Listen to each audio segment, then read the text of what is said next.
Hi అండి, నమస్తే. Welcome to Rohini Krishna's world. ఈ రోజు రెసిపీ పప్పు దప్పలం అండి. ఇది ట్రెడిషనల్ రెసిపీ. మనకి టెంపుల్స్కి వెళ్ళినప్పుడు ఈ రెసిపీ ఎక్కువగా చూస్తూ ఉంటాము. ఇది రెడీ చేసుకోవడం కూడా చాలా ఈజీ. చూస్తానికి సాంబార్ లాగా ఉంటుందండి, కానీ సాంబార్ టేస్ట్ వేరు, దీని టేస్ట్ వేరు. రకరకాల కూరగాయలు, మనకి ఇష్టమైన కూరగాయలతో చేసుకోవచ్చు. ఈ రెసిపీ అనేది చాలా ఈజీగా చేసుకోవచ్చు. మరి ఇది ఎలా రెడీ చేసుకోవాలో నేను మీకు ఇప్పుడు వివరంగా చెప్తాను.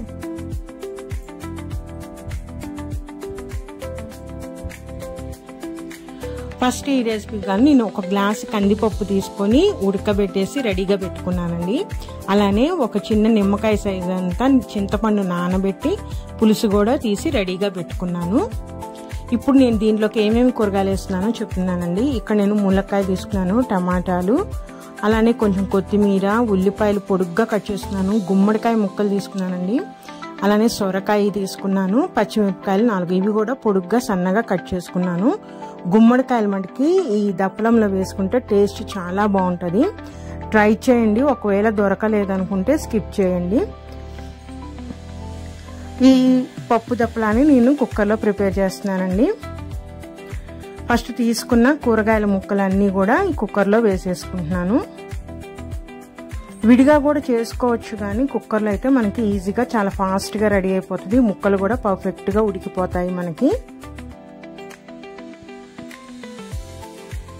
ఈ విధంగా తీసుకున్న కూరగాయలు అన్నీ కూడా నేను ములక్కాయలు, సొరకాయ, అలానే గుమ్మడికాయ, టమాటాలు, ములక్కాయలు, పచ్చిమిరపకాయ అన్నీ కూడా ఉల్లిపాయలతో సహా అన్నీ కూడా నేను ఈ కుక్కర్లో వేసేసుకుంటున్నాను.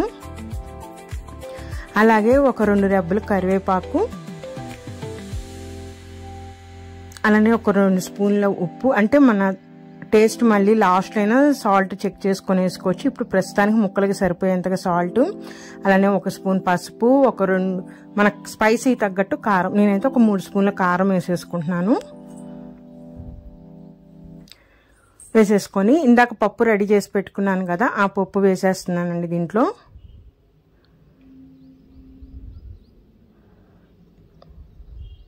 అలానే ముక్కలు మునిగేంత వరకు వాటరు.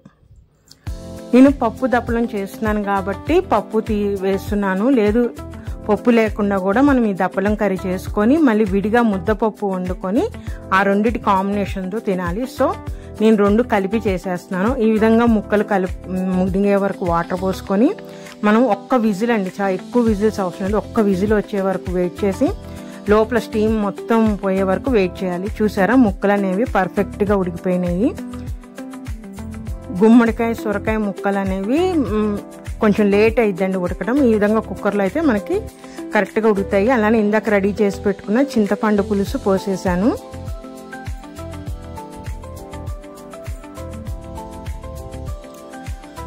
ఇంకొంచెం వాటర్ పోస్తున్నానండి. ఈ పప్పు దప్పలం అనేది పలుచగానే ఉంటుంది. ఇప్పుడు దీంట్లోకి మెయిన్ ఇంగ్రీడియంట్ బెల్లం అండి. బెల్లం కంపల్సరీగా వేయాలి దప్పలంలో. మన టేస్ట్కి తగ్గట్టు స్వీట్ మనం ఎంతవరకు హ్యాండిల్ చేస్తే అంత స్వీట్, నేనైతే ఇందాక చూపించినంత వేసాను.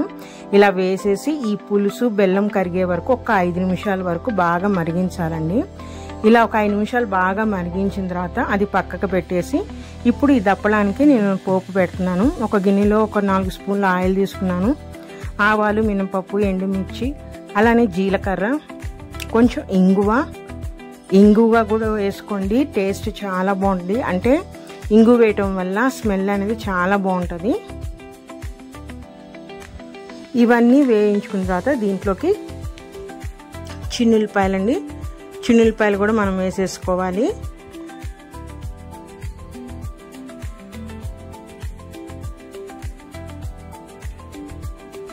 అంటే ఆవాలు, మినపప్పు కొంచెం చిటపట అనే వరకు మనం వెయిట్ చేయాలి. అప్పుడే తాలింపు బాగా వేగుతుంది.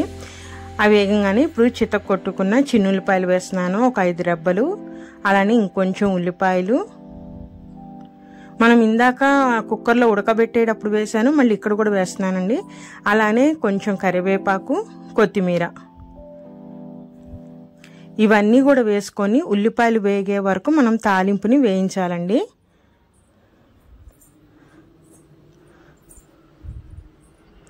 ఉల్లిపాయలు అనేవి కొంచెం ఎర్రగా వేగే వరకు మనము వీటిని వేయించుకోవాలి.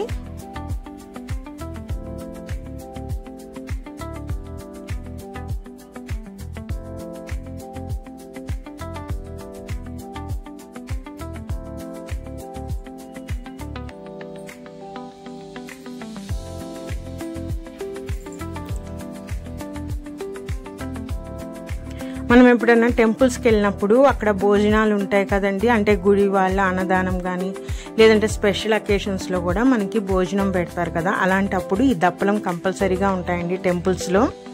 టేస్ట్ అనేది చాలా బాగుంటుంది. ఇలా తాలింపు వేగగానే మనము ఇందాక సాంబార్ మరగబెట్టాం కదా, అది మళ్ళీ స్టవ్ మీద పెట్టేసేసుకొని ఈ తాలింపు మొత్తము ఆ దప్పలంలో వేసేసుకోవాలి.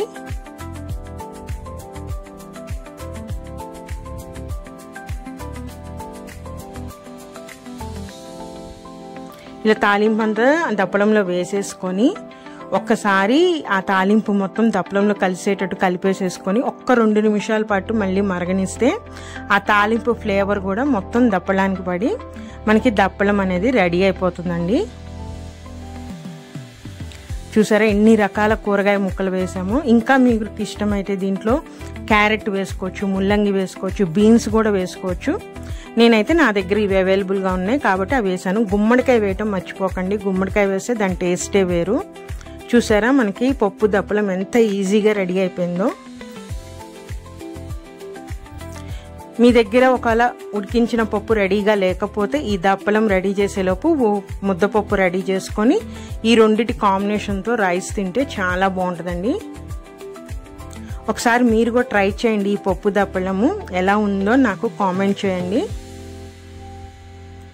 మన దగ్గర ఇలాంటి వెరైటీ వెజ్ రెసిపీస్ అన్నీ కూడా నేను ఒక ప్లేలిస్ట్ ఉందండి మన ఛానల్లో, కావాలంటే ఒకసారి ప్లేలిస్ట్ కూడా చేయండి. చాలా రకాల వెజ్ రెసిపీస్ ఉన్నాయి దాంట్లో.